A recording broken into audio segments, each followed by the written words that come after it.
recently, and she's got a lot of stuff that she's got to be doing right now, looking at what she's going to do next. She's possibly considering running for Senate in Arizona. I know she has so much support that she can do whatever she wants, and she's going to have thousands, if not hundreds of thousands or millions of people support her and whatever she does. And yet she thought it was so important to come to Miami to show support for Donald Trump and recognize that this indictment and this arraignment of him today is political persecution and should not stand. And so I'm so excited for her to get here today, so hopefully we can talk to her about it. The old saying, you find your true friends are. Well, this is the day for President Trump. He finds out who his true friends are. When Carrie Lake shows up to support him, you can bet your bottom dollar she's going to be behind him every step of the way, every day. So to her, anticipating her to walk up any moment now. Again, you're looking at live pictures from in front of the Miami Federal Courthouse in downtown Miami. It's getting more packed by the minute. Security tight on the air and on the ground. In the air and on the ground. Helicopters circling. Police officers on bicycles. Police cars everywhere. Secret Service. So far, it has been peaceful. People just want to come out and support their president. They love their president. They want him back in office. They want to save this country. They know how important it is. And in just a couple of years, how far our country has fallen under the Biden administration. And if nothing changes, can you imagine how bad it will be with 4 more years of the Biden administration? So it's important for Americans to get out, to support our president, to say enough is enough. How can you do so? You can do so in your local community. That'll go to the state community, and then, of course, the federal. I'm going to let you listen in as we song here. That's beautiful. It continues.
the joke.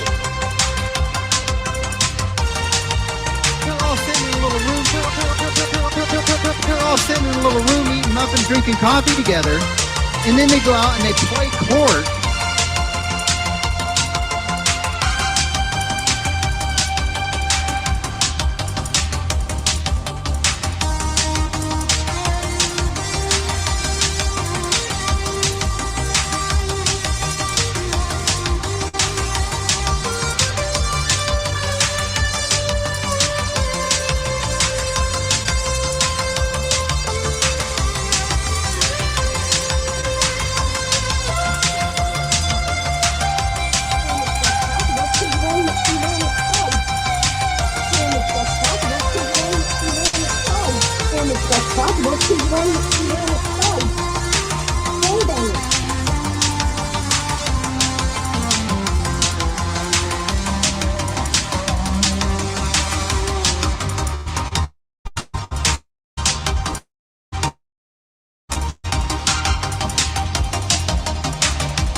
Robots.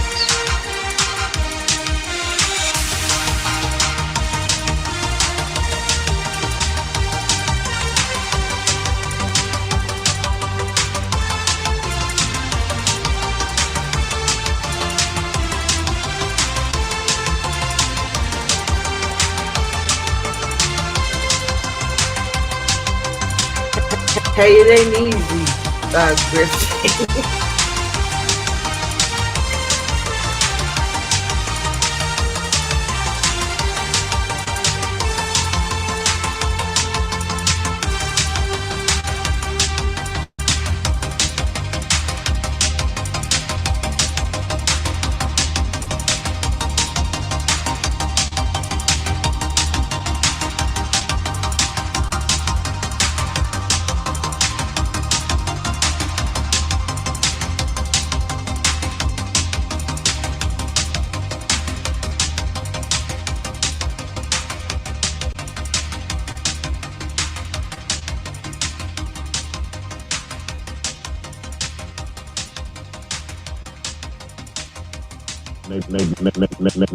Maybe you don't see my line of reasoning there.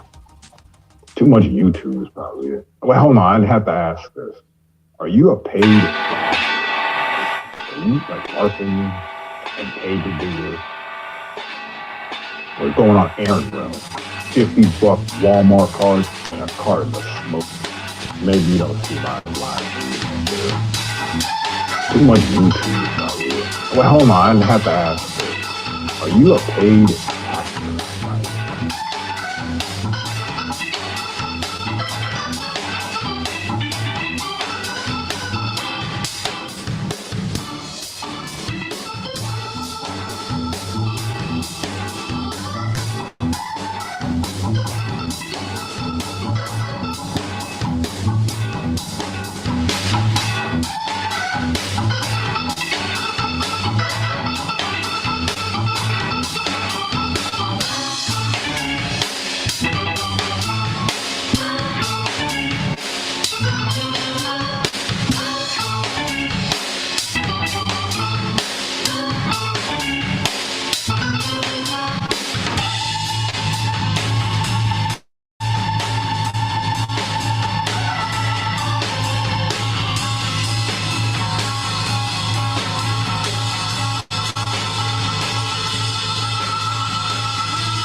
Grab your popcorn.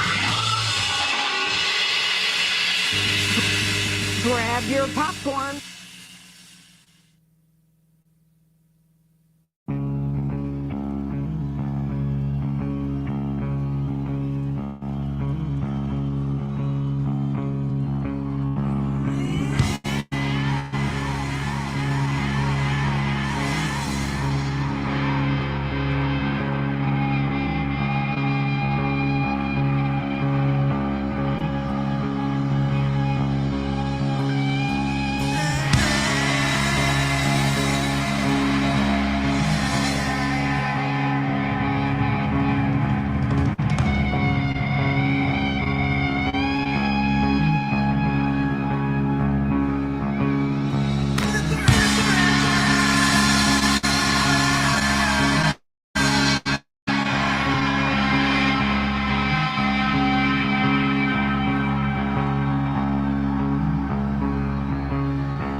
ski is made of the most high-tech and innovative material.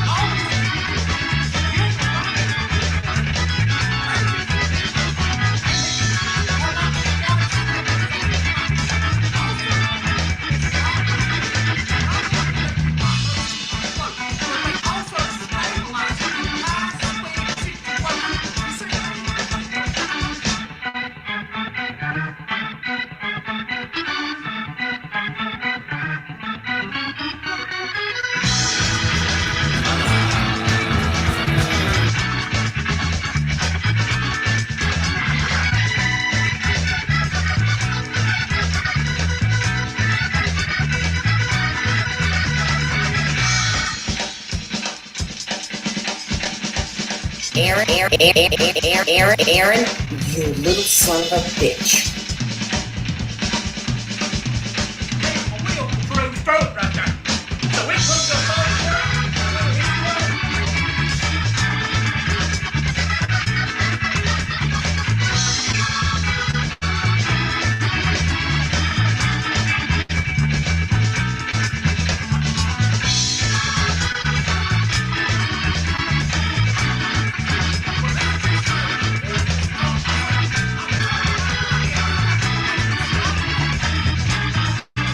And last but not least, the heart of the beast. Now, the Moski has two different engines. It's got a 4,000cc pushing the top, and we got this 30 horsepower motor pushing her through the water. Now, this motor has 5 speeds. Now, number 1, that's cruising mode, when I'm going through weights on. But now 5, that's Jesus mode. If I turn it on 5, this old Moski will be walking on the water.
turbo. Oh, shit.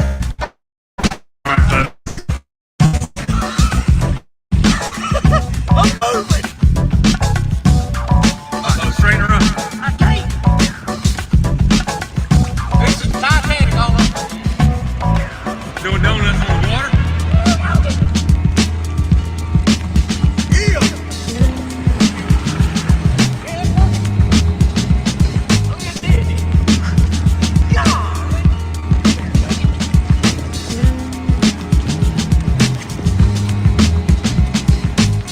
I'm gonna need heavy D sparks holding down here. Recovery.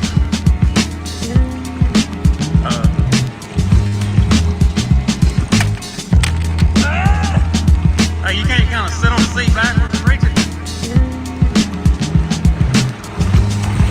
So, you can't sit on the seat backwards and reach it.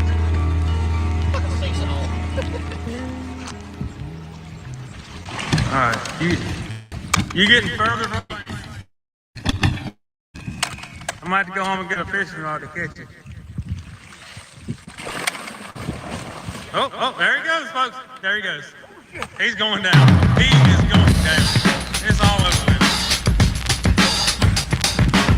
I can't fail. Oh, she's gone.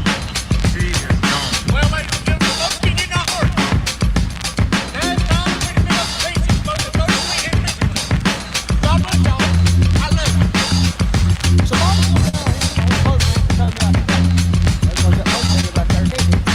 And apparently Bobby's rolling down. And now that he's sitting on an incline like this, his truck's a lot further. So now not only is my postage stuck down here on the ground, but Bobby's truck is stuck down here on the boat ramp, which means we are stuck down here in the middle of nowhere. Good time. Good time. God bless you. I love you.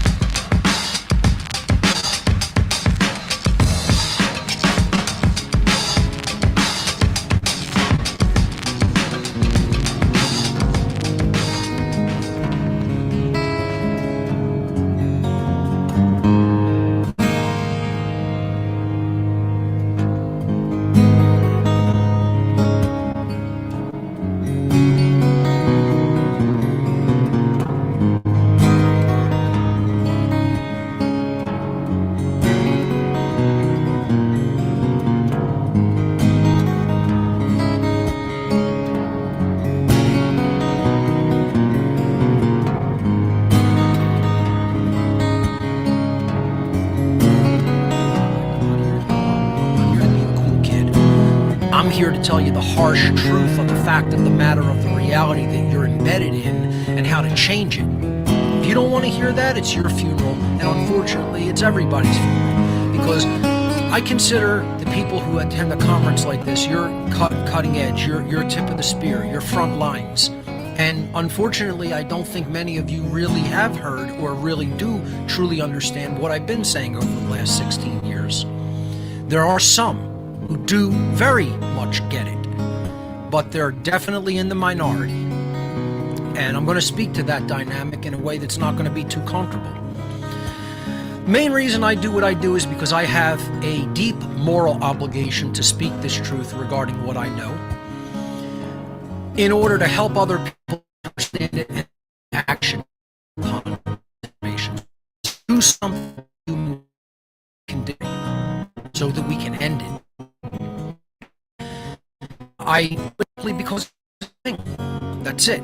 That's my motivation. That's the only motivation I need. Is the correct thing, the morally thing is responsible, then do it. It doesn't matter what anybody thinks of it, because what is right, what is true, what is correct remains that against the whole world. It doesn't matter if everybody is against it. It's still the truth. It's still what is right. And that's the attitude I come at all my work from that perspective. Truth is the truth, regardless if anybody wants to hear it or not, and I'm going to speak it. So, this presentation is also about the occult, hence the name Anarchy in the Occult. So, let's just review very briefly what the occult is. This here image on the right is what I would say depicts what all of occult information is. It's cosmic information. It is the ultimate knowledge of creation and the knowledge of cosmic law within creation. And many people would take the Hollywood definition, the Hollywoodized definition, oh, the occult, these are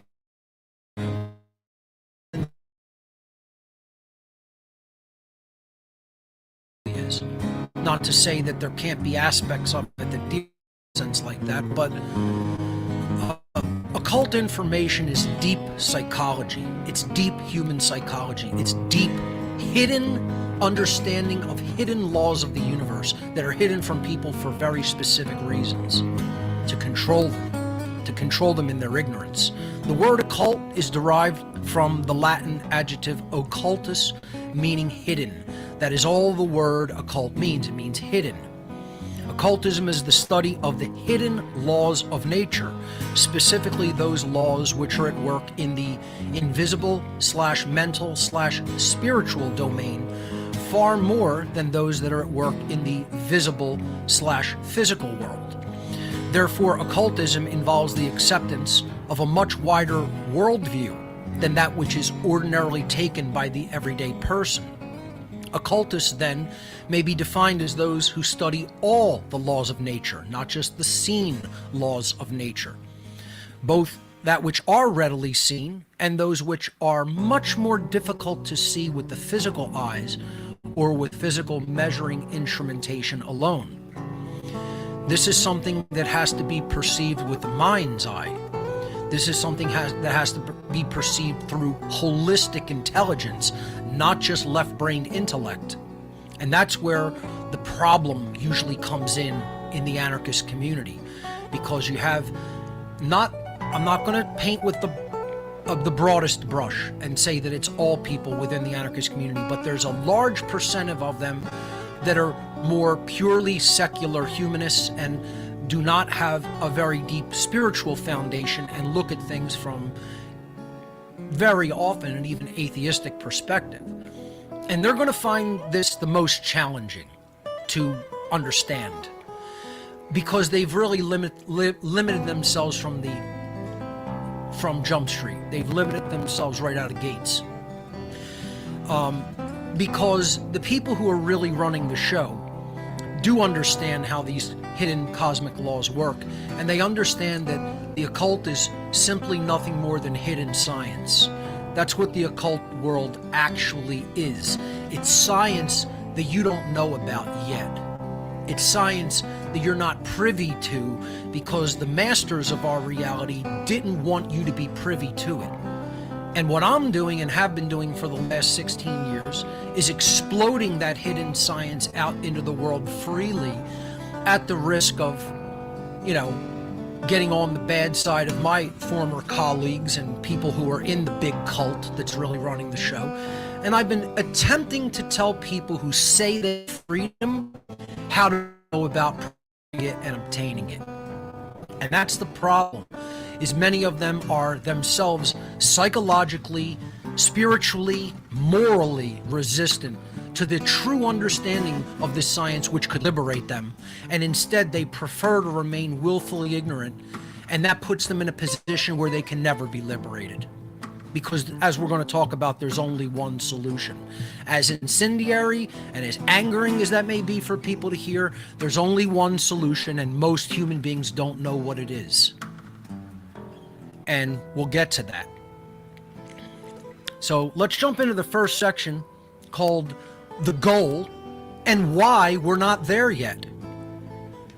This section is the goal of what anarchy really is, the goal of what we say we want to be brought into manifestation and to fruition in human everyday life, and why are we not there yet? What's going to be involved in getting there? Because if you don't know the path to get there, you can never enact the solution. You have to understand your coordinates for direction. And that's unfortunately what many people in the anarchist community still lack the knowledge of, sadly. And I'm going to try to take corrective measures to improve that condition. But again, it's going to be about getting your ego out of the way. And that's where people have a problem. Their ego's in the way. They can hear the answer, and their ego will reject it because it's not what they already have in their mind. See, we're locked as a species. Largely, we're locked into patterns of the neural firing of the brain, the synapses. When they fire a certain way, they wire a certain way, and we get trapped into those ways of thinking, and we can't. We become our own worst, where our own thinking is actually back our own goal. We have to define the goal, and we have to be accurate in our wording about defining the goal. And I think this is a very simple statement. It's very true. It's elegant in its simplicity. True freedom is the overarching stated goal of the anarchist community as a whole. I think we could all agree upon that. We recognize we're not truly free, and we want true freedom. So now we have to define the goal. What is true freedom? If true freedom is the goal, what does that mean? So let's give a simple working definition of what real freedom is. The most accurate definition of true freedom is the ability to exercise one's natural rights without the inhibition of violence, duress, and or coercive restraint initiated by others. Let me repeat that simple working definition of true freedom. This is what real freedom is. It doesn't mean I can do anything that I want. It doesn't mean I can go out and rape, pillage, and murder endlessly with no consequence just because I feel like it. It is not do whatever you feel like doing. True freedom means that you can behave within the confines of natural law, within your natural rights. You don't have the right to initiate harm against other people. That's the non-aggression principle. And you should be able to live your life without the initiation of harm placed upon you by others. They should also be respecting the non-aggression principle. We, of course, as a community have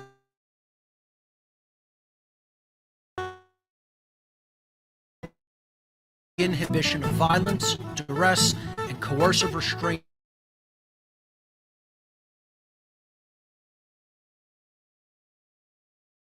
exercise freely. That is the definition of freedom. The human condition is that we do not have that, meaning we are enslaved. The human condition is slavery. That's the fact of the matter. And the anarchist community needs to start using that word at the risk of quote-unquote offending other people. There's many different forms of slavery. Yes, there is overt chain and shackle slavery, which many people in human history have had the horrific misfortune of having had to live under. And it's a tragic horror that should never have existed. But there are other forms of slavery. There is mental slavery. There is even spiritual slavery. There is the slavery of the mind. There is covert slavery of the body. There is people making claims of ownership upon the fruit of our labor, which is euphemized as taxation. Covert slavery is even more dangerous than chain and shackle slavery. More dangerous because people can't see it in the mind's eye. They see the results of what covert slavery is, and they think it's not slavery. That's infinitely more insidious and dangerous than even physical chain and shackle slavery, than battle slavery. Because popular beings convinced that they're not slaves when they are, they will never rebel against that condition. And so if we correctly state that the goal of the anarchist community is to attain that condition of true freedom by which we can exercise our natural rights free from the violence imposed upon us by other beings when we attempt to do so, we are basically saying that we don't want to be enslaved, and that the real goal is to end the current human condition of slavery on this planet, because that is what it is. The goal is to end human slavery, and that starts by ending the understanding of what slavery is in the mind. We have to end the condition of supporting slavery. We have to know what it is up here, and then we have to turn the switch to say, I will never support or condone that.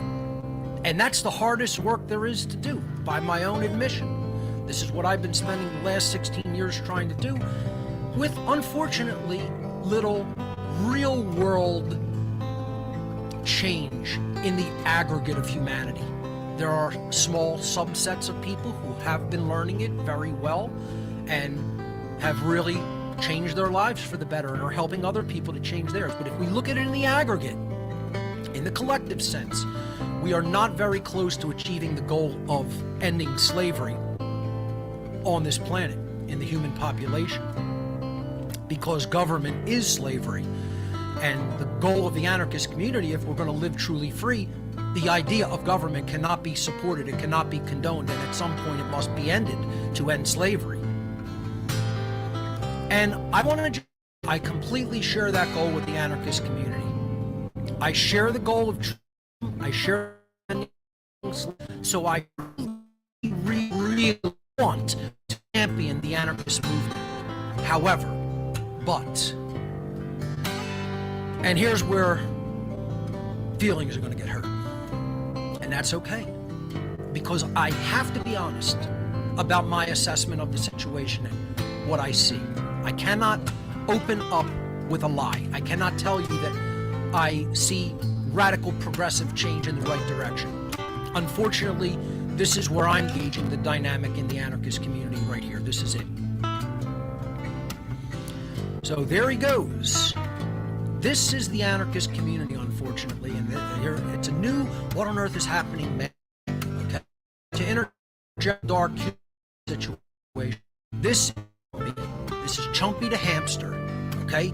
Say hi to Chumpy. He's nice and cute. He's got big fat cheeks. He's running around on that wheel, and he thinks he may be going someplace, but he's chumped, as they say on the street. Chumpy the hamster is chumped, and he's running on that wheel thinking he's going someplace, and he ain't going nowhere. That's where Chumpy's going. So take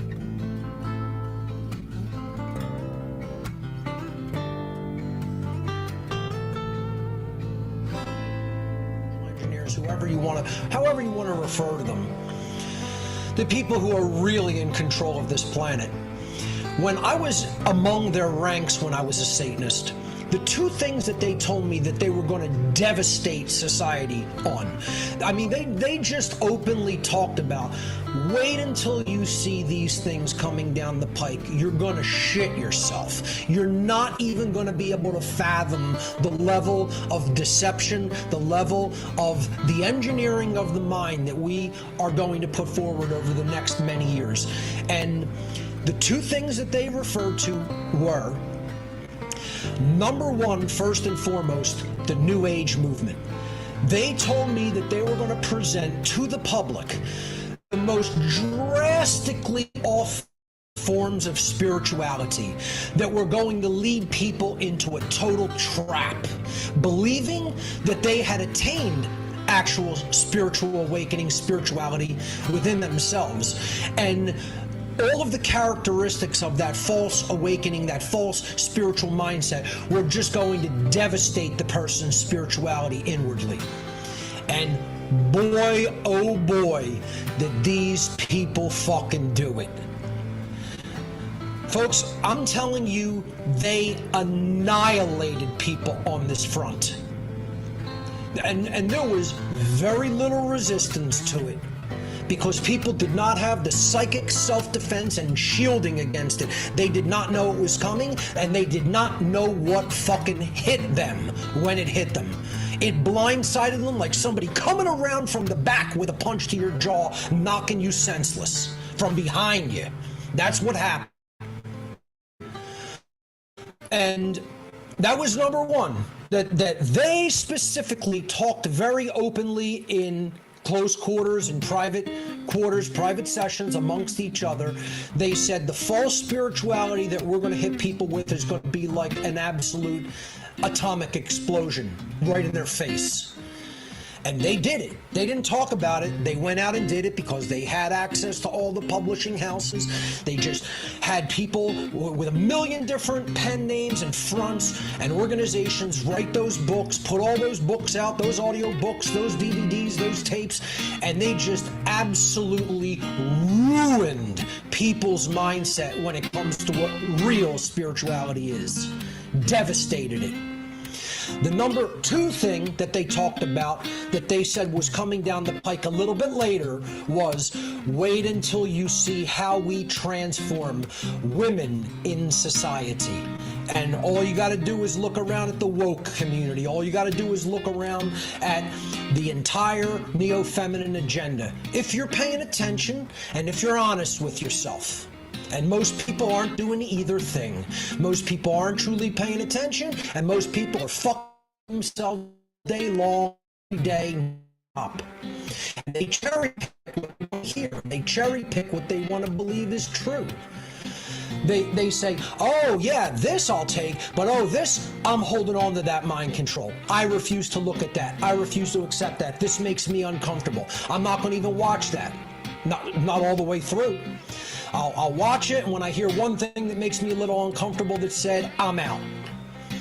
And let me tell you something. I hear this more and more and more and more. I hear people that don't want to acknowledge that my research was spot on with all of that. That's why I'm going back to it, because I'm going to smash people's fucking face in it. I'm going to smash your fucking face in it, and that's all I might talk about all next year. I might do every show on this topic. We'll see how it goes, but until I'm satisfied that I've gotten it out there sufficiently, clearly, in depth, to the depth that I want, beyond the limitation of time that I would have at a live event, I'll do as many shows on it as I fucking want to do next season. Until I feel I've gotten the message across in the depth and clarity that I want to get it across, so that knuckle fucking heads start to understand. And you know, another thing that I've gotten, I have to say a couple of things here. And if this goes into a rant show, so be it, that it's a rant show. Okay? I want to tell people 2 things have been happening this year. One, I see a lot of resistance to cherry picking things that I've talked about that I'm not incorrect about. And people will say, oh, Mark, you're so right about all this other stuff, but this one little thing, that interferes with my worldview and my religious belief. And when I mean religion, I'm not talking about Christianity, Judaism, Islam, Buddhism, Hinduism, all this shit. I'm talking about the block in your brain. I'm talking about the things that you still have mind control and social engineering going on up in the thick fucking noggin over. That you want to cherry pick things and say, you're right about all these other things, Mark, and you're so in-depth and knowledgeable about all this shit, but oh, this one thing over here, that just interferes with something that I've just believed in my whole fucking life because the social engineers actually gave me my thoughts on that. That's what it really is, assholes. That's what it really is. That's all it ever was. It's all it ever is. The social engineers implanted something to make you think a certain fucking way that then you believe is your own thought. And how many people in this community are still locked into that modality of consciousness? The vast, overwhelming majority can't lose their religion over certain things. And when I say losing your religion, I literally mean losing your mind control beliefs, not the saying like you're losing your mind, you know, as the phrase losing my religion, like that's what that means in slang. I'm talking about actually getting rid of a mind control technique that's been implanted into your mind by social engineers and Satanists and dark occultists. And one of them, this is one of the big sticking points, where I got a lot of it. 7 years ago, I got better reactions to this entire field ever than I'm getting today. Let me tell you, this engineering has gone to work in deeper, at a far more fundamental, deeper level, and it's so embedded in all forms of media. It's just entrenched. They have it so entrenched everywhere. And let me tell you, the people that understand it the least, men. You guys are, most of you guys are total fucking knuckleheads when it comes to this topic. You cherry pick it, you don't understand it, you don't want to fucking understand it. And even less than that, you want to do even less about it with your actions. That's the problem, is that your actions haven't come forth and helped undo this state. You haven't helped to undo this conditioning. You've fallen right in fucking line with it, dumbasses. That large problem is that God the most resistant to this information. And the other thing is, you have guys that they go into this mode where I'm just going to believe that the problem is just that this is women's nature, and I'm going to then counter it with I'm either going to drop out of society or I'm going to go listen to some dumbass fucking pickup artist and then use some NLP techniques that they teach me to what? Pay into the existing conditioning? Help to perpetuate it instead of undo it? You know what that is? That's a self-loathing fucking chump bitches approach to running away. It's a little fucking boy that says, I'm not going to actually tackle this fucking social engineering problem head on. I'm going to run away like a little bitch. That's what the guy's attitude about it is. That's what the dudes who are resistant to hearing what I lay down in Unholy Feminine are. So again, I'm going to talk about this till the end of this season, then I'm going to deliver it next season. I didn't start this season because time doesn't allow. But let me tell you something, you're going to be hammered the fuck with it until I feel that enough people get it. And I might not move on to another fucking topic. So that's coming up next season of What on Earth is Happening. Hopefully, people will be looking forward, and most of all, you'll clean the fucking shit out of your ears and your eyes and you'll fucking listen.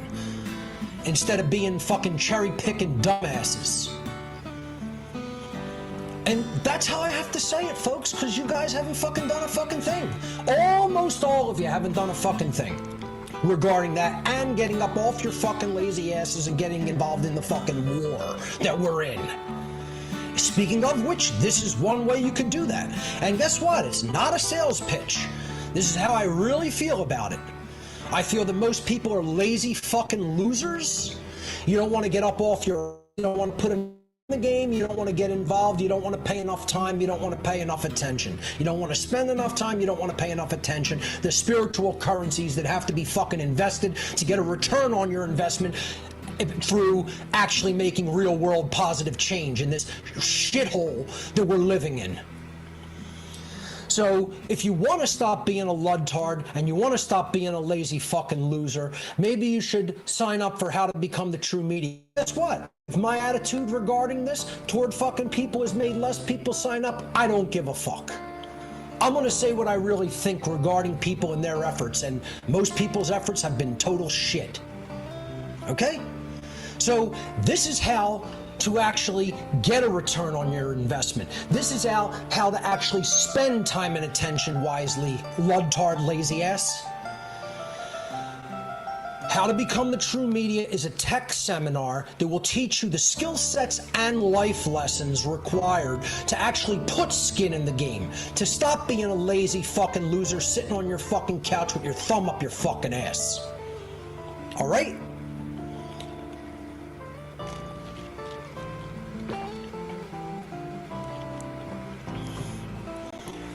"23 weeks of class sessions is what this seminar is. It starts every Monday evening, 8 p.m. to 11 p.m. Eastern Time from Monday, July 10th to Monday, December 11th, 2023, for a total of 23 class sessions. We are going to teach in this seminar everything someone technically needs to know to do something like this. To put together a video podcast, to put your voice and actually join the choir of truth, of speaking truth to power to the absolute lunatic psychopaths who are running this entire world into the toilet. If you want to help undo that process, maybe you should learn how to take charge over media creation so that you could put your fucking voice out into the world and stop being a silent loser. You see how that works? When you actually invest time in creating skill sets for yourself, instead of going, oh, I don't know what to do. I don't know how to do that. I'm just stupid and I just don't know how to do that. That's not for me. I don't want to take the time to actually build any skills. I'll just keep being a fucking weak-ass loser my whole life. That's most people. That's most fucking losers out there. And that's the problem. They're the problem. They're not the solution. They're the problem. I'm not looking for people who are the problem. I don't want the fucking loser dross. I want the people who want to win, who want to be winners, who want to achieve in our lifetime. Some pie-in-the-sky bullshit of centuries to come or aeons to come. Freedom is achievable now if we want it badly enough. Most people are just too fucking lazy losers to want it and to go out and do it. Get up off your ass, lazy ass fucking losers, and do something. Learn something. Invest some fucking time and stop being a lazy piece of shit. What are people sitting around doing? I wonder, what are you doing with your fucking time? You're watching fucking Netflix. What? You're playing fucking video games. What the fuck are you doing? Get up off your ass and do something. Take this seminar and you'll learn how to do something. You won't be a weak-ass fucking loser going, I don't know how to do anything. It's what you sound like, too. It's a very good impression, actually. You didn't know I was an impression master. Well, now you know. Yeah, it's exactly what you sound like, too.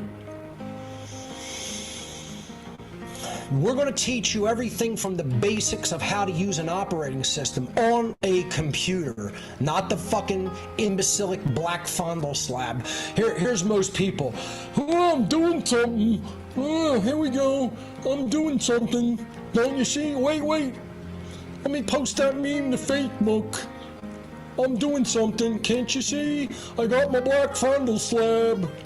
Yeah, that's doing something. Fucking imbeciles. Imbeciles. Pure fucking imbeciles. What we're going to teach you is actually how to use a fucking real tool. Instead of being a tool, we're going to teach you how to use a tool. You know? Like the Satanists have been using people as tools since time immemorial. We're going to actually show you how to do the right thing and use a piece of technology as it's intended, as a fucking tool to improve the world. All right? We'll teach you operating system skills. We'll teach you everything from how to start making a text outline. Very simple stuff. How to manage your files, first and foremost. How to copy information, copy disks, copy files to other disks. Simple shit. Shit that everybody should already know how to do. How to make a basic outline so you can follow your thoughts and your progression of what you want to get across to people. How to make graphics. How to make presentations. How to make audio podcasts, how to make video podcasts, how to do a live streaming show, how to make a website. All of these things will be covered in How to Become the True Media. And not just the tech aspects of these things, folks. Again, this is what I've been trying to emphasize in interviews this year. It's not just the technical aspects that I teach as the conductor of this seminar. I am teaching life skill lessons. I'm teaching you how to invest your attention, how to invest time. I'm teaching you how to build courage. I'm teaching you how to build persistence, how to follow things through instead of giving the fuck up like a loser gives up. I'm teaching you how to keep your energy and attention focused so you can actually learn something and then carry it out in the real world. Instead of saying, that's too hard, I'm giving up. This is what people generally do because they were taught that way by their imbecilic parents. They were taught, if that's hard for you to do, sweetheart, just put it down and go move on to something that's easy to do. Instead of them building fucking character in their child and saying, try harder. Spend more time with it until you master it. Have persistence and patience. Don't give up. Never give up. No, how many parents have instilled that in a child? No, that's okay, sweetie. If that's too hard for you to do, just put it down. You'll be fine. You can just go on and do something else that's much easier for you. And you're making your kid weak and fucking soft. You're making them soft. You're not making them soft. Soft is not a bad thing. Soft however, is an extremely bad thing to turn a fucking child into, and then they're going to become a soft adult. And we got way too many of them walking around. That's why we're enslaved. That's why the human condition is slavery, because most people are just fucking soft. It's one of the worst things that could ever be said about any human being. And that's the problem. Is we've got a bunch of soft-ass motherfuckers walking around. If you don't want to be a ludtard, if you don't want to be a lazy ass sitting on your fucking ass with your thumbs up it, if you don't want to be a unmotivated, undriven loser, maybe you want to join How to Become the True Media. How's that for a sales pitch, guys? You think I'm really telling the truth about what I feel about fucking people out there? All the ludtards who are sitting on their ass doing nothing. Watching somebody like me who's been doing this for 16, going to be going on 17 years without lifting a fucking finger. You do it, Mark. You do all the heavy lifting. People making demands on the people who have done the most. Go fuck yourself. Go make demands on your lazy fucking ass and other people's lazy ass. Don't make demands on my fucking time. Shove that shit up your ass and spin on it. I've done more than enough for 1,000 fucking lifetimes, boys. All right?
I like this character.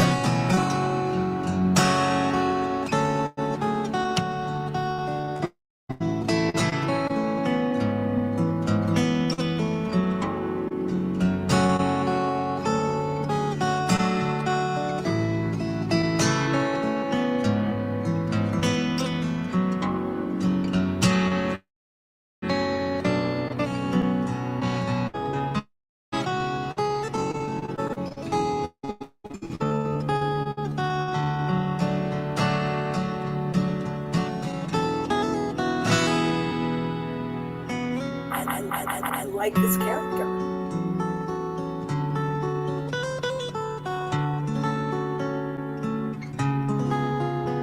Running narrative, pushing LARPs.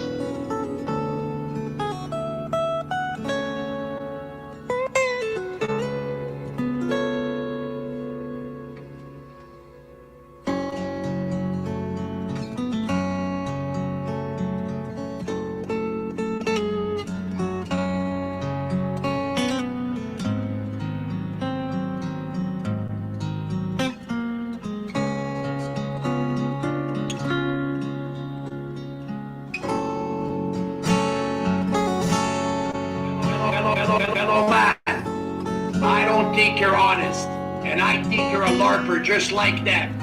I gave you blue, because I'm gonna give you the benefit of the doubt. You fuck me, I'm gonna ruin you.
Come on.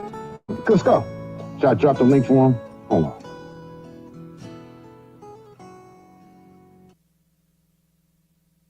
Motherfucker. Mic check. Mic check. Mic check.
So they're really ramping up this. UFOs have come. It's time for us all to freak out, pay attention to the sky.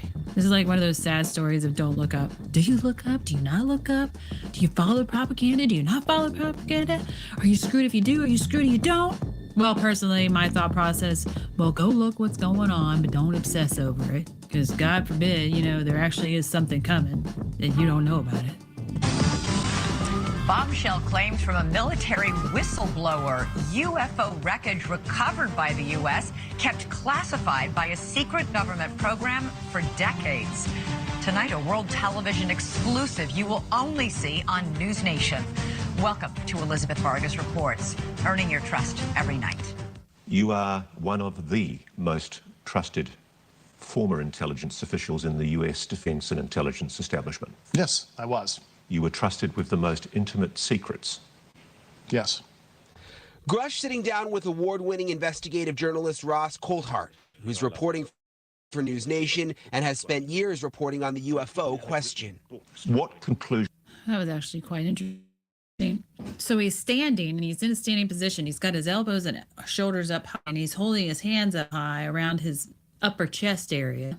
So he's holding his stress in that area, which is odd. It also doesn't speak to truth because he's putting his stress towards the photograph in front of him and the individual in front of him. Now, the thing with whistleblowers that seems to be universal, they're whistleblowers because the people that they're supposed to trust aren't trustworthy. And especially if it's government, because it tends to make people disappear, which by default, whistleblowers tend to be very aware of their surroundings, around every corner. Who's coming through a door? I know where the exits are because I am afraid. Their fear is based on that realm. So for his stress to only be with the interviewer and a photograph at this moment and not sitting in front of the camera, although albeit we haven't seen much, I call it suspicious. Did you come to at the end of your time on the UAP task force? The UAP task force was refused access to a broad crash retrieval program. When you say Okay, so no movement in that forehead, no believe me look, no nothing, but a tight-lipped, and we have portrayal with the whole swinging thing with the head. Tight-lipped portrayal. I've seen that before. crash retrieval, what do you mean? These are retrieving non-human origin technical vehicles, call it spacecraft if you will, non-human, exotic origin vehicles that have either landed or crashed. And so there we go. We get to see that whole thing. No stress. He's talking with his hands at his pee-pee area, which actually speaks towards the personality. He likes gratification. So we have an individual, well, he looks like he's had little to no stress in his life. And it could be the lighting making it that way, but I doubt it. Or he's a psychopath, or both.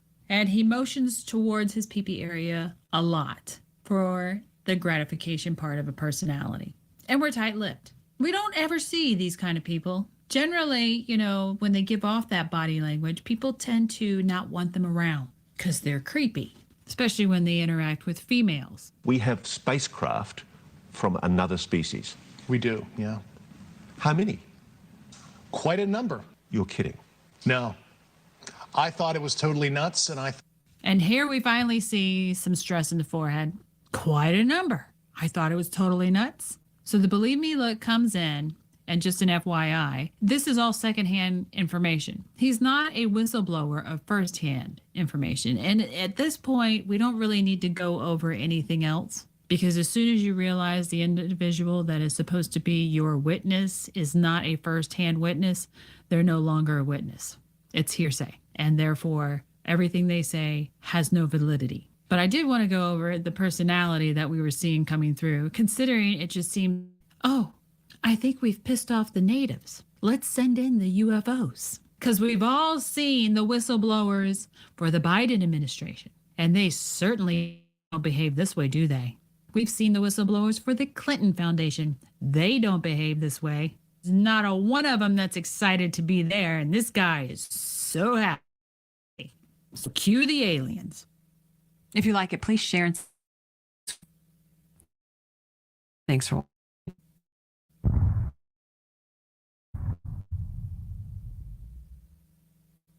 If you'd like to learn more about analysing body language, there is a video course available on Mandy's website for Gold subscribers. Reading this form shows the pure distinct. This information, this source that came forward, is a paid informant by the FBI.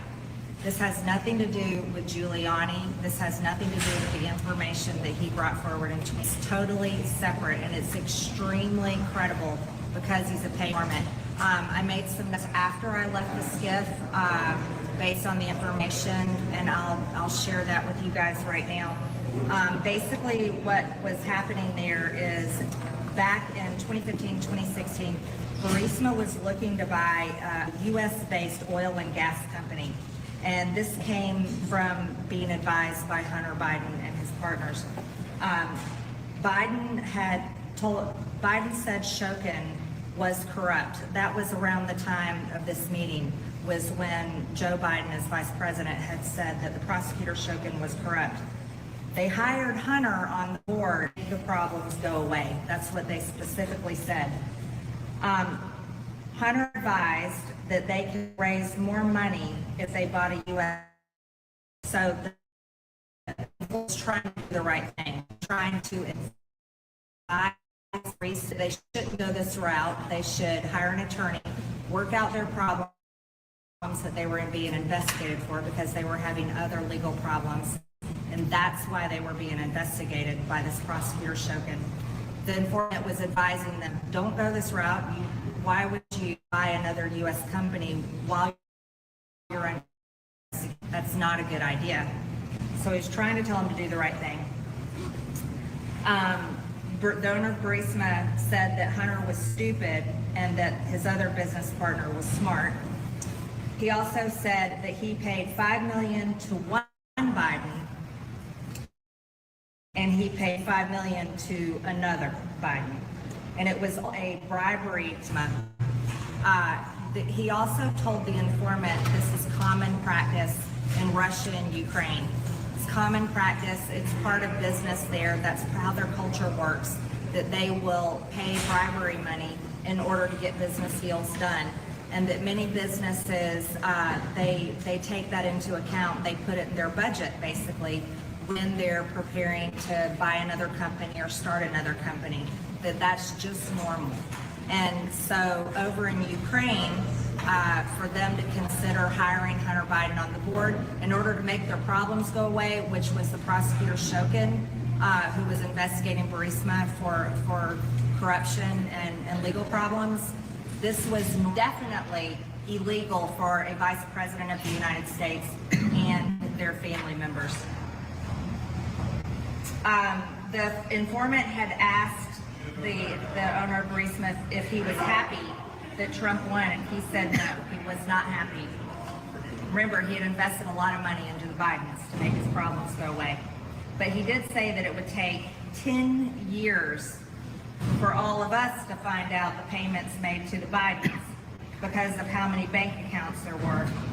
He said at the time there were no direct payments made to the big guy, but in a meeting later, after he had become more upset as things were unfolding, he told the informant that he has 2 pieces of evidence showing proof of payment to Hunter and specifically Joe Biden. You see, I think what everyone needs to understand is that business owners, at least most smart ones, whether they're good or bad, whether they perform their business in a legal manner or a corrupt manner, they always keep records of their business payments, accounts and receivables. That's how it's done. And this owner of Burisma kept a record, especially of the bribes. And if you're in an industry where you have to pay bribes to get your business deals done, then you always want to keep a record and keep proof of your bribes, because that's how you make sure you get people to follow through on what they're done with. What I read today is again shocking. Just as what I read in the Treasury Department with all the SARS report is shocking. But we are going to continue following this investigation. We're going to continue to look into every single thing that we can uncover. We need the FBI to keep cooperating with us. That's extremely important.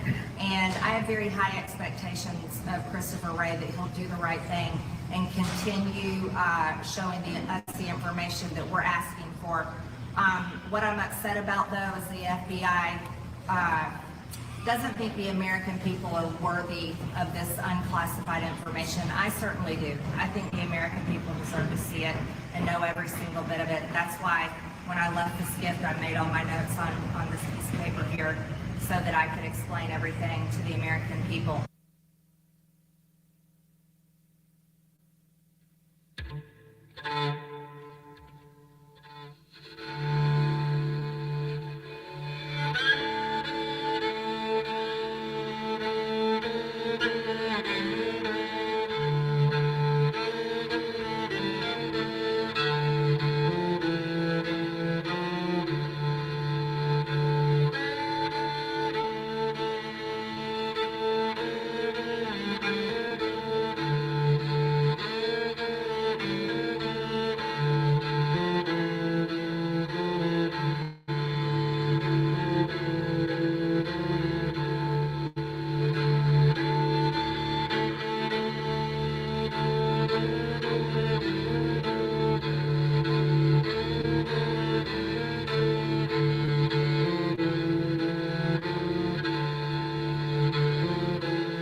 Contempt of Congress being brought against Christopher Wray, the director of the FBI. And what are the penalties for contempt of Congress? Sometimes we know that those get referred over to the DOJ and they bring criminal charges. We've covered the Steve Bannon case here, and they want jail time for him. So what about Christopher Wray? What if he's in contempt of Congress? Should he go to prison? Well, we have Representative James Comer who says that's up to Christopher Wray, but it could be a very real possibility. And this comes on the heels of the preparation of the full resolution that the House Oversight Committee is going to be submitting into Congress that will be seeking to hold Christopher Wray in contempt, as he should be. And the question is that going to be penalty enough? Or maybe they should also defund them and pull their money from their FBI headquarters. We'll see. A lot of possibilities, but this explains why Christopher Wray might end up in prison. James Comer is with me now. Great to see you.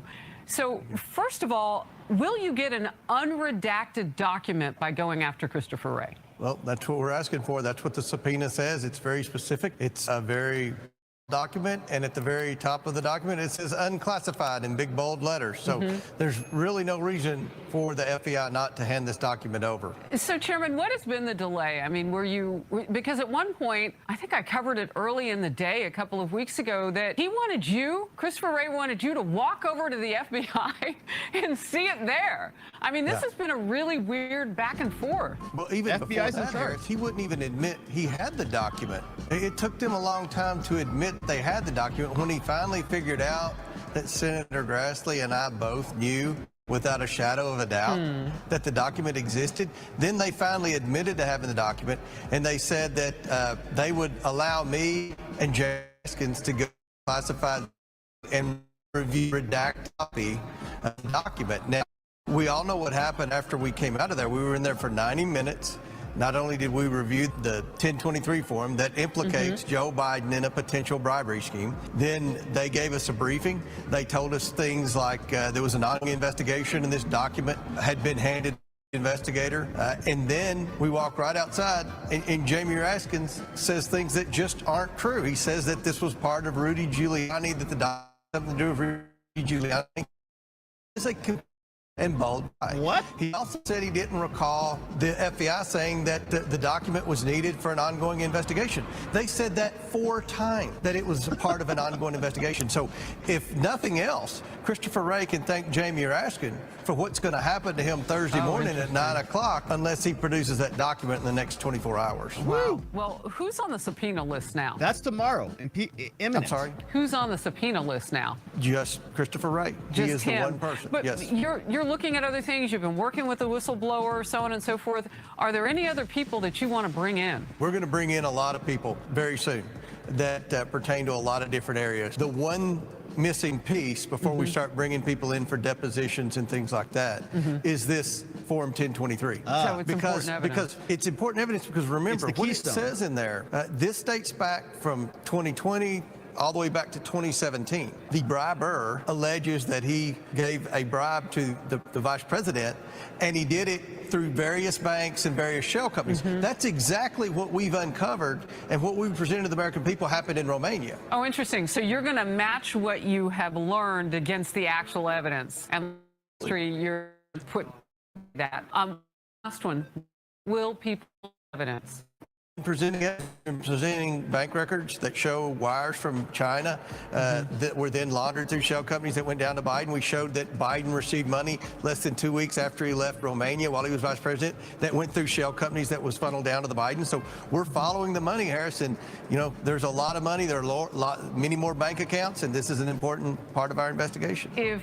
We talked about this yesterday, but this is the keystone. This is that piece of evidence. I think yesterday we used the analogy of finding the piece of trash that matches the DNA, which I think is exactly how they got Kohberger, right? Brian Kohberger. And that evidence now matches, which gives them justification to get a search warrant, which then gives them access to the car, which gives access to actual DNA, which then gives access to the home, which then gives access to the computer, which then gives access to all of the bank accounts and all the records, and you get everything. everything, right? The person's entire life, because now they can just go right up the chain. They need to crack it open just a smidge. And that's why this document is so dang important. That's why the FD 1023 is being fought over to death by Christopher Wray. He's willing to go into contempt. That's how important this document is. It's the keystone. It's going to connect everything together, and they are panicked as can be. Now, as we talked about previously, Comer, they already know what's in the document. They've already got the whistleblower. They know the materiality of this, but they need to show that the FBI was covering it up, and that's why it needs to come from the FBI. They need to say, see, look what they have. Look what they've done. That's our FBI. Christopher Wray doesn't turn over that document. Is he going to go to prison? Prison? Well, that's up to Christopher Wray. I know that I wouldn't want to be held in contempt of Congress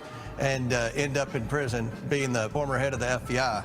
Look, this is a simple request. It's not a classified document. They acted like it didn't even exist. So just hand the document over. Chairman Comer. Going through contempt proceedings, being a big scar. We know these are lifelong institutionalists, to be held in contempt as the director of the FBI. Only modern director I know to be held in contempt, and Congress is getting very close to doing that, all because he's got to protect Joe. It's not about protecting what? The whistleblower, or protecting the sanctity of the FBI or something. They leak like a sieve. They talk to anybody who will listen to them if it's Trump problems, or they listen to anybody who comes into their office if it's a Trump problem, like Michael Sussman and so on. So this is just a giant cover-up. They are all in on it. Representative James Comer is taking this forward, and apparently the resolution is going to be dropped and will be voted upon. Here is what they told us from Comer's release from the Oversight Committee. Says the House Committee on Oversight released the resolution today. We're going to read through it and the accompanying report to find FBI Director Christopher Wray in contempt of Congress for refusing to comply with the subpoena. We are meeting June 8th, 9 a.m. Thursday to talk about it. Comer said, we've been clear. The FBI must produce this document. To date, the FBI has refused to comply with our lawful subpoena. Once Director Wray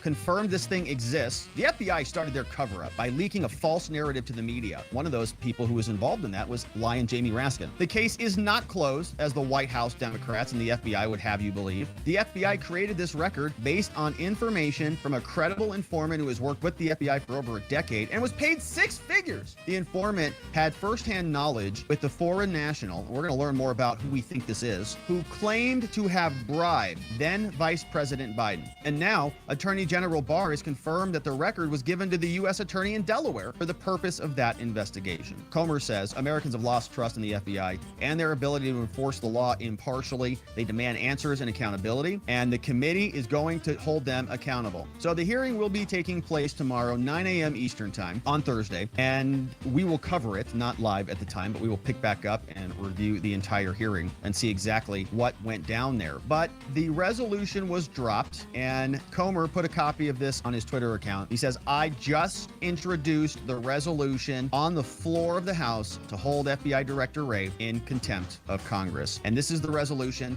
Let's bring our eyes upon it and see what the House says. This is the resolution recommending that the House of Representatives find Christopher Wray, Director of the FBI, in contempt of Congress for refusal to comply with a subpoena duly issued by the Committee on Oversight and Accountability. We'll go through this and see what it looks like. The form of the resolution is as follows, saying that be it resolved that Christopher Wray, Director of the FBI, shall be found in contempt of Congress for failure to comply with a subpoena. Saying pursuant to U.S. Code, the Speaker of the House of Representatives shall certify the report of the Committee of Oversight detailing the refusal of Christopher Wray to produce to our committee, saying that this should proceed against him as provided by law. And now that the Speaker of the House, Kevin McCarthy, is authorized to take all appropriate action to enforce the subpoena. And so we have a substantive document here, and they're detailing for us the background of this. This is what it looks like. They give us an executive summary. They say the FBI and Director Wray willfully failed to comply with the subpoena. We're investigating influence peddling. The subpoena said give us all the documents. A specific 10 form a scheme involving Biden and a foreign national relating to the exchange of money for certain actions. He was vice president. Wray and his staff have refused to produce the documents, and Wray's unwillingness to comply has interfered with our congressional investigation. And so therefore, having exhausted all of the available options for obtaining compliance, the chairman recommends the House hold Director Wray in contempt for his failure to comply with our subpoena. An important corollary to the powers expressly granted to Congress by the Constitution is the responsibility to perform rigorous oversight of the executive. Supreme Court has recognized this congressional power on numerous occasions. They said that this is essential. The power of inquiry with the process to enforce the inquiry is essential, said the Supreme Court. They said the power of Congress to conduct investigations is just inherent in the legislative process, and that power is broad. We also had an act passed in 1946 which extended this authority, and the Oversight Committee is standing under House Rule 10. Rule 10 grants us broad authority. Rule 11 specifically authorizes the committee to do the things that we've done. And so now you see how this is being stacked up on top of itself. They're making the case from the highest level. They're building a foundation. Okay, the Supreme Court says we can do this stuff, so we did it. We've got a couple cases, McGrain versus Doherty. We've got another case, Watkins versus United States. Supreme Court has interpreted the Constitution to say we can do it. We also passed another act saying we can do it. Then, once we know that we constitutionally can do it, because the Supreme Court said we can, then we formed a House Rule to say that we're doing this. Then we're doing it. We're actually doing the thing. Now, the committee is using Rule 10 and 11 to conduct an investigation of the president and his family for domestic practices. We can do this. We're considering legislation, presidents and their families to stop this public corruption and influence peddling from happening, and it's directly within the purview of our oversight. Now, they explain some of the background, the legislative purpose. Why do they want to do this? They want to prevent financial transactions from being structured in a way to evade disclosure. They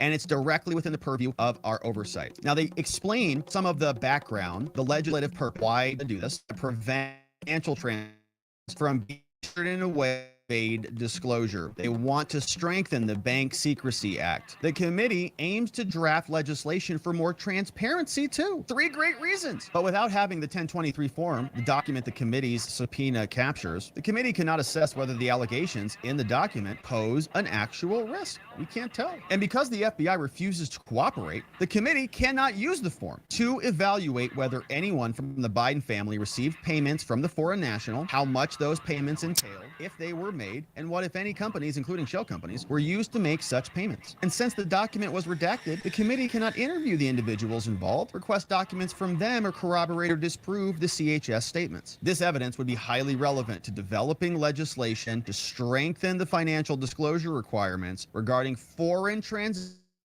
involving senior elected officials' family members, and implement financial disclosure laws. Now, the FBI's delays in acknowledging the existence of this form and refusal to allow us possess it is interfering and directly impacting the committee's ability to investigate the Biden family peddling and corruption. Now, they give us a little bit of a background on this. They say in 2020, the Republican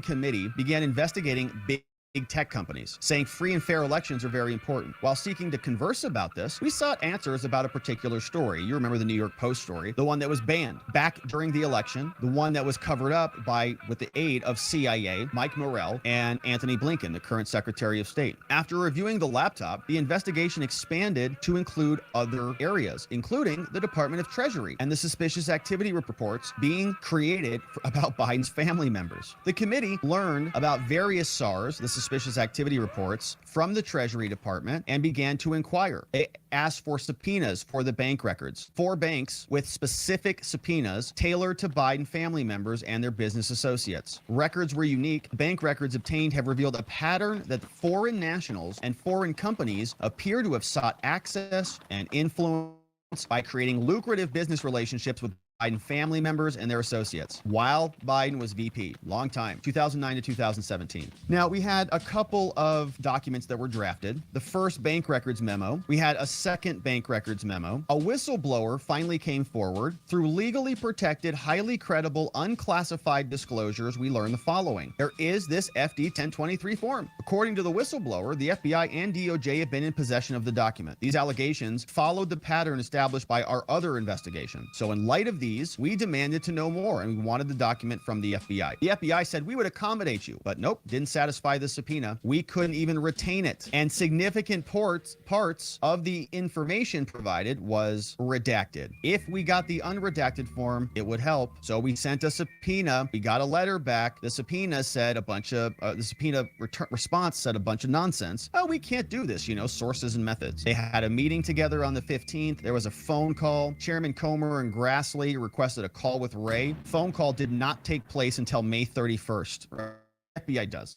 For a phone call in May, then back to you a couple weeks later. I thought I was slow. Letter from Chairman Comer. On May 8th, Comer Dr. Ray a letter emphasizing the delay. Got to stop the delaying it. We got a briefing finally from May 22nd. Comer sent another letter on May 24th. May 30th, FBI responded. Finally, they get the phone call. He's like, ugh, I got to talk to Congress. Hang on. Letter from the FBI on June 1st. Then we have very in reviews, FBI headquarters.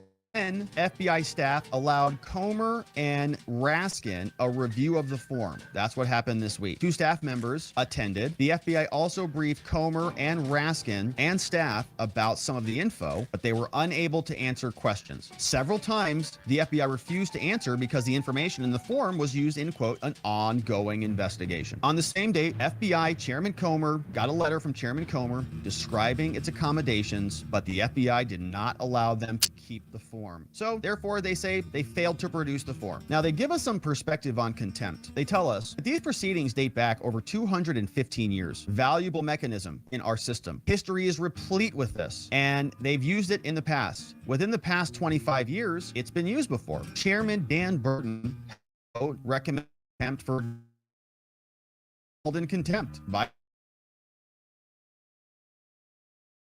General. Another contempt report was issued. 2012, Eric Holder, remember him from Obama years, he refused to comply with the subpoena. Obama eventually asserted executive privilege over the documents, but the committee held Holder in contempt. 17 House Democrats crossed party lines to rebuke Obama's claim of executive privilege. The House then considered and passed another bill authorizing a civil lawsuit to compel the production. The resolution contained a criminal contempt citation, and it authorized a lawsuit to compel, and the court ruled in favor of this. But then Lois Lerner was also held in contempt, and another committee moved to hold Bill Barr in contempt. So they say, in conclusion, Director Wray's actions impeded Congress. His staff has willfully failed to comply with the subpoena.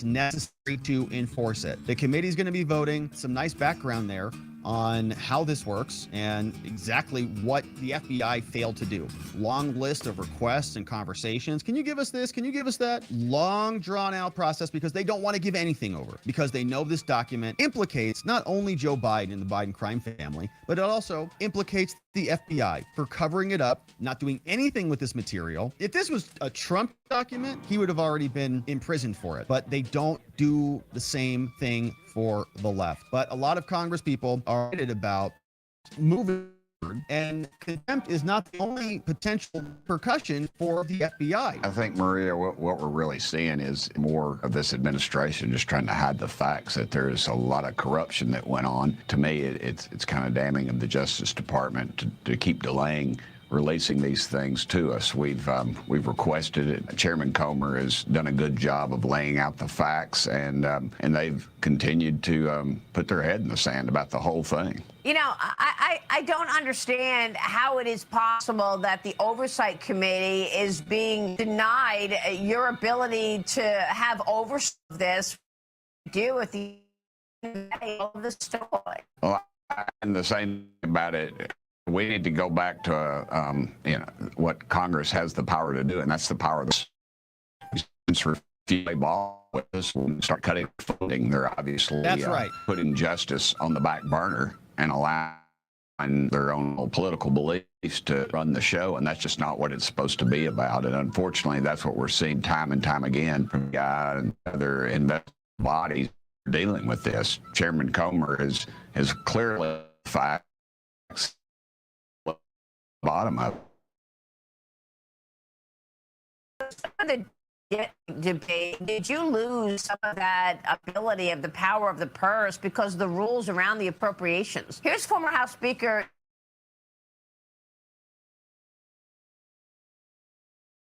keeping the FBI in check. Watch this. I think they should dig in their heels and insist on the changes. You and I have discussed it before. They should kill the FBI's proposed $3.5 billion headquarters, a building larger than the Pentagon. It's an absurdity to create, but that's going to require one day at a time, hanging tough, taking one fight at a time, including all 12 appropriations bills, and insisting on the investigations actually being performed in an effective way. Will Congress do Congressman, that? the FBI wants $3.5 billion for new headquarters. Isn't it true with these new rules around the debt ceiling that if the Senate does not get its worth over the FBI walk-in? in total dollars. 233 million is what the administration's requesting at this time, and Speaker Gingrich is absolutely correct. And I did not vote for the debt ceiling. I'm one of 4, as you know, that did not, that has not ever voted for it. Congressman Buck, Biggs, Matt Gaetz out of Florida, and myself are the only 4 who vote for. Those are some of that we did. You know, there's debt's going to cripple us in this country, as you well know, and we just are not taking a very serious view of it. And this is just another case. You build a building that's a bit larger than the Pentagon, for goodness sakes. You know, when I was the mayor of Knox County, I remember Pentagon is the U.S. military, right? And the FBI is going to get a bigger building for domestic surveillance. Remember, I was talking to some of the old timers about a building across the street that they bought for the education department, and somebody said, "Well, what are they going to do with that building?" And one of them said they're going to fill it, and that's exactly what the FBI will do with this new monstrosity. It's ridiculous, and they continue just to subvert justice. They've been sitting on this Hunter Biden thing for over 5 years now. We've got other solutions. The FBI is operating on their own terms as it continues to cover up for the Biden crime family. We've got Christopher Wray scheduled to be held in contempt. We'll see what Congress does with this tomorrow as the Oversight Committee brings it in front of the American people for a vote. And of course, we will continue to cover.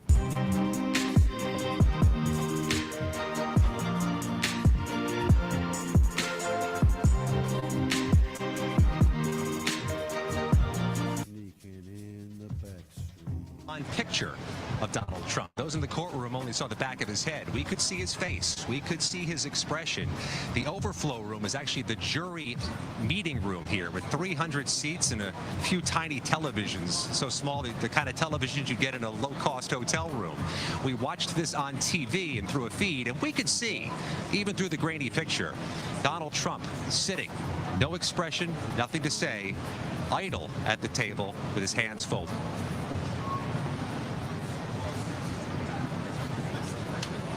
So, Scott, we know South Florida has a reputation of being one of those areas where court cases move quickly through the system. What do you expect in terms of the progress of this case? Is this something, because we know prosecutors want a speedy trial, do you think they'll get what they want?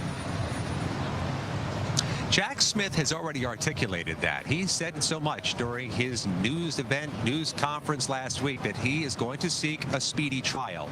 You're right. This is one of those districts in America, the Southern District of Florida, which is known as a rocket docket, a place where cases move expediently compared to other federal courts in America.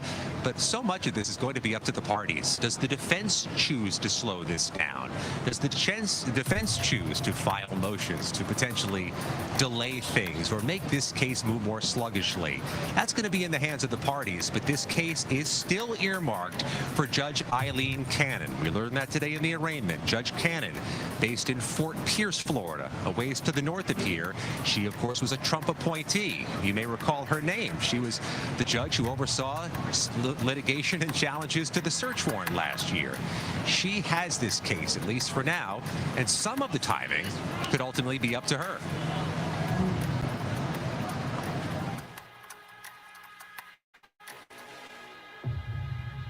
Colorado Congresswoman Lauren Boebert introduced articles of impeachment against President Biden and Vice President Kamala Harris.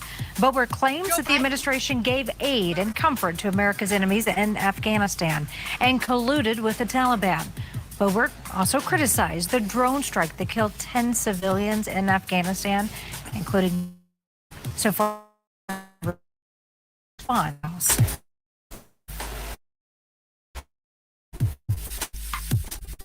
Without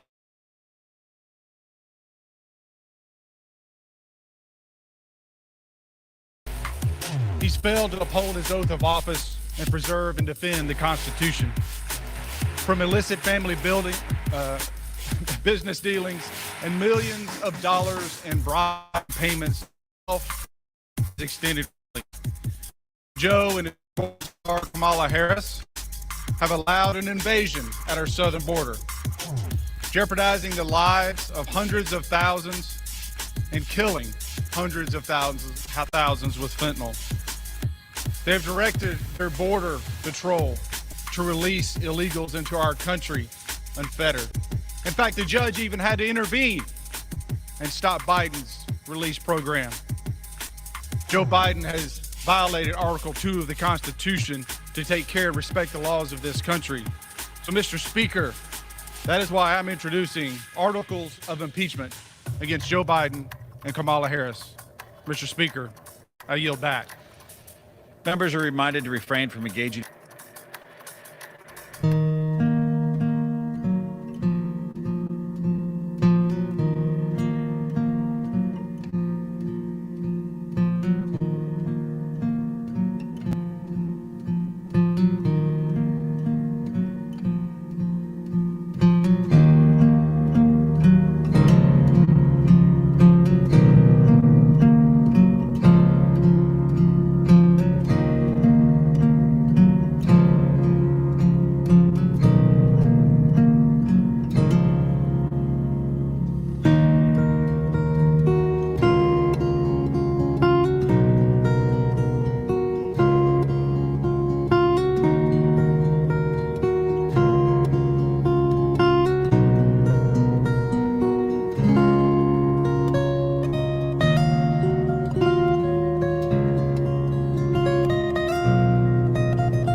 Crazy stuff. I just was in Vegas. You ever been to Vegas? Yeah, not that Vegas. I'm talking the perimeter of Vegas. Have you ever seen that? I saw a pimp on a bicycle. Puffy on a Huffy, okay? Like, he didn't even have bling bling. He just had ching ching, ching ching. I heard him go, get in the basket, ho. Come on. One in the basket, one on the nanner seat. Let's roll.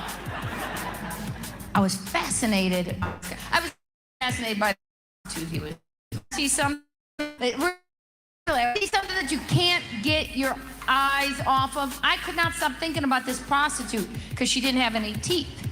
And not for any sick sexual reason. I'm not that kind of comic. That's you and your disgusting heads. That's you. You need therapy. I was fascinated because as a woman, if you are truly honest with yourself, there are times in your life when you don't like what you look like, right? You don't want to leave the house. So maybe your hair came out wrong, your makeup's bad, you feel chubby. So I wish I had the confidence of a no-truth. That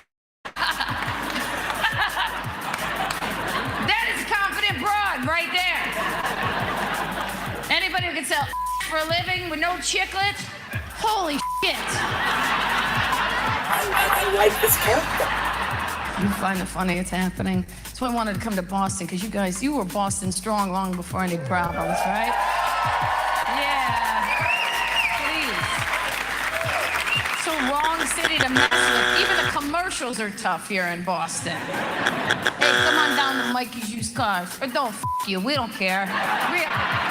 Keep your money, okay?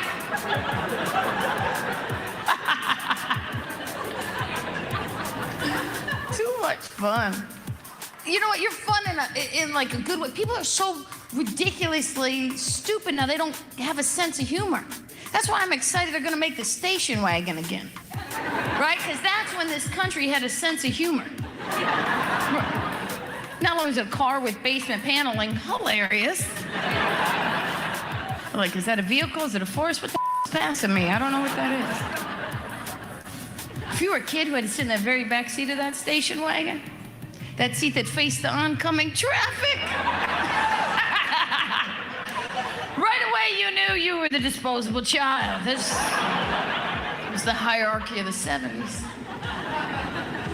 Because your parents knew at any moment that death trap back door might just swing open. And your little ass would just roll right out. They wouldn't even pull over to get you. They didn't even love you that much. They just slow the car down, roll down the way, get back in this car. And you'd have to apologize. I'm sorry. It's a different time. If you had that station wagon, it was really the best as a kid because your parents couldn't see you, so you could do whatever you wanted. You could pretend to be kidnapped in the back seat. No one cared. You're being back. And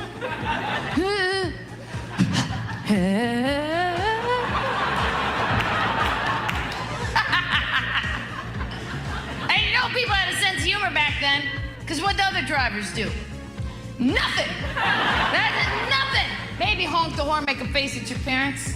Yeah. Nowadays, let's see if people have a sense of humor. When you're not, if you got a kid, make them pretend to be kidnapped in the backseat of your car, just for fun. Please, there'd be choppers and flares and Nancy Grace at the exit.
it. But if I didn't say it, I want proof of it.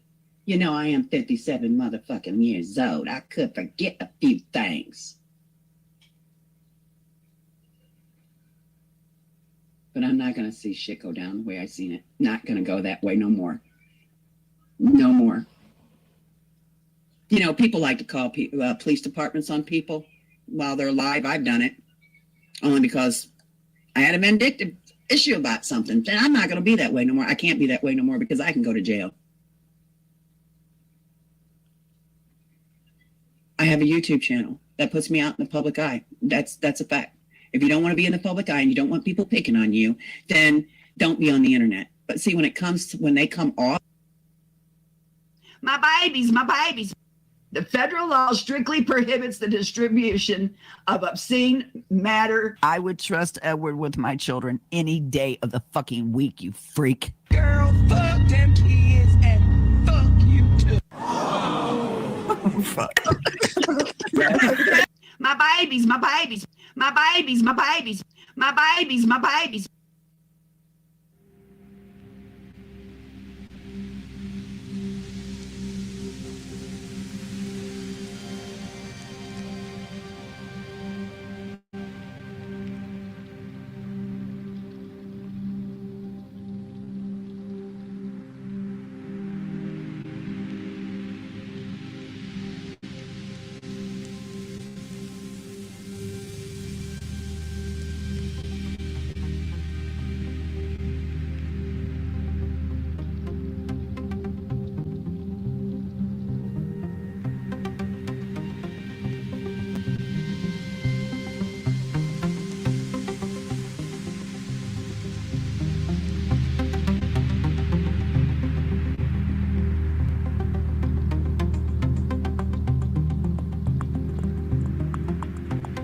Busters, you don't even know shit, so fuck off, dude. You're a piece of shit that you never even got laid, dude. You probably ever even been on a commercial or a movie or anything, and you're just a piece of shit, dude. So fuck off.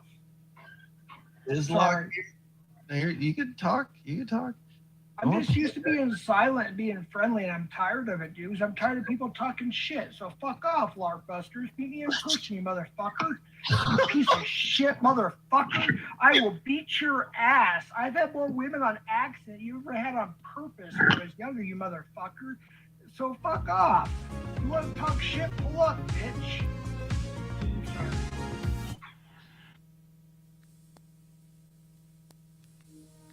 You know, I'm wondering if Dinkus and Tweety are doing like either the same kind of drugs, drinking the same water, maybe getting the same spiel from the Muffin Man. Because they're both, I got a blast, but don't know what to say. Right? Betty, you're not going to be able to mumble like that or stutter like that if you're gonna go fight Nicolina. Hey, those are maybe too many words for somebody like an ex-drug user like Dank to be using. He might spit out a tooth. All right. On live stream, if you're looking for that smoke from Nicolina, you better not be fucking sounding like a goddamn broken record. That's right. Calm down. Oh, dude, no, this guy's got the hashtag raging on Cajon Pass. Have the stream. It's off work driving home while he's driving. Gotta stream. Gotta run a stream. His chick's car. Dude, wow. Hi. Last year, we did a series of videos on LRAD, L-R-A-D, which stands for Long Range Acoustic Devices.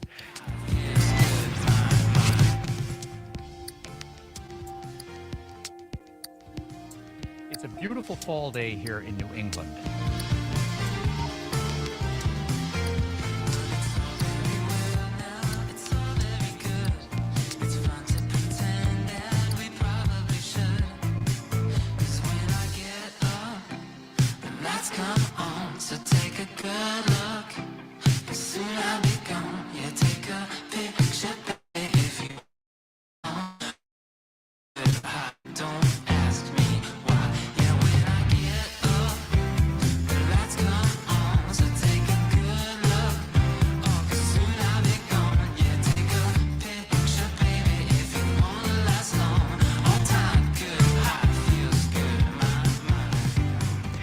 Recently, there's been a lot of interest in this because of all of the protests that are occurring around the world. And we've gotten a lot of questions as to whether or not some of the injuries that have been reported by people who participated in those protests, whether or not they could be due to an LRAD device. By definition, an acoustic device attacks the ear. The target is the ear, whether it's through the ear canal or through the bones around the ear. It is an overwhelmingly painfully loud sound. It isn't stealthy. And the kinds of injuries that were reported, I've seen the videos and I've read the reports, they're not consistent with that. There's facial swelling, there's swelling of the lips, the eyelids, there's burns, blisters. An acoustic device is not going to do that. Even if you could up the energy to incredible levels to injure the skin or burn the skin, you'd have to use so much power that you'd make everybody instantly deaf. So it's unlikely that it was an acoustic device that did that. The injuries are also not consistent with chemical burns. Any kind of an irritant that could irritate the skin, injure the dermis to the point that you form burns, is going to do an order of magnitude more harm to the mucous membranes in the eyes, the mouth, the respiratory tract. You'd have coughing, people would be complaining of shortness of breath, and you don't see those kinds of reports. The injuries are, however, consistent with a microwave attack. And there are weaponized microwave systems designed for what's called LRAD, which is the same series of letters but stands for Long Range Area Denial. Built by military contractors. There's even some websites and some YouTube videos by some military contractors who've produced these systems. Raytheon is one. So they do exist, and it is plausible they may have been used in some of these protests. I find that very troubling because even the most powerful microwave weapon is not a battlefield weapon. It won't take out a T-90 tank, won't even take out high power. So these devices are actually used for lightly armed or unarmed civilians. They're used by governments on their own citizens, and that's what I find so troubling. So today what we're going to do is we're going to cover the use of microwaves, their interaction with different types of materials, and then jump right ahead to a means of defending yourself or defeating a microwave attack. Now, the way microwaves work is they interact with water molecules. All electromagnetic radiation consists of photons and an associated electric field, a sinusoidal varying electric field. And because water molecules are dipoles, they're asymmetric, when a microwave interacts with a water molecule, it water molecule attempt to align with that varying magnetic field. In a microwave oven, that field is varying at about 2.5 gigahertz, or 2.5 billion times per second. That flipping of the water molecule creates frictional heating, transfers that heat to the non-responsive solids in the food, and cooks it. The problem, though, in terms of a weapon system, is that the microwaves interact at that frequency moderately or modestly with the water. It takes a lot of water molecules to absorb some of that energy of the microwave as it's penetrating, and so the microwaves penetrate deeply, which is good if you're a hot roast or a casserole. You want the heat deposited deep in the food. But a microwave oven operates at a low frequency, while a microwave operates at a full frequency, 80 and 20 gigahertz. So instead of a 12.5 centimeter wavelength, the wavelength is down around 3.2 millimeters. Because it's flipping those water molecules 100 billion times per second, there's much more energy deposited in each water molecule. As a consequence, you don't need very many water molecules to absorb all the energy, and so all the energy is deposited in the outer layers, the outer 1 millimeter or so of the target tissue. From a weapons point of view, that's a good thing, because if you're trying to create pain or injury, it takes a lot more energy to elevate the temperature of a amount of tissue. If you deeply in tissues, a lot of there. All of that energy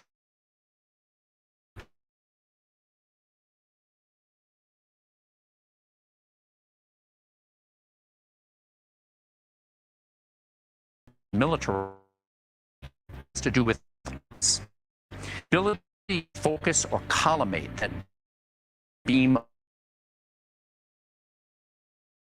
to the wave. It's not the size of the reflective optics or the horns or the antennas. It's the size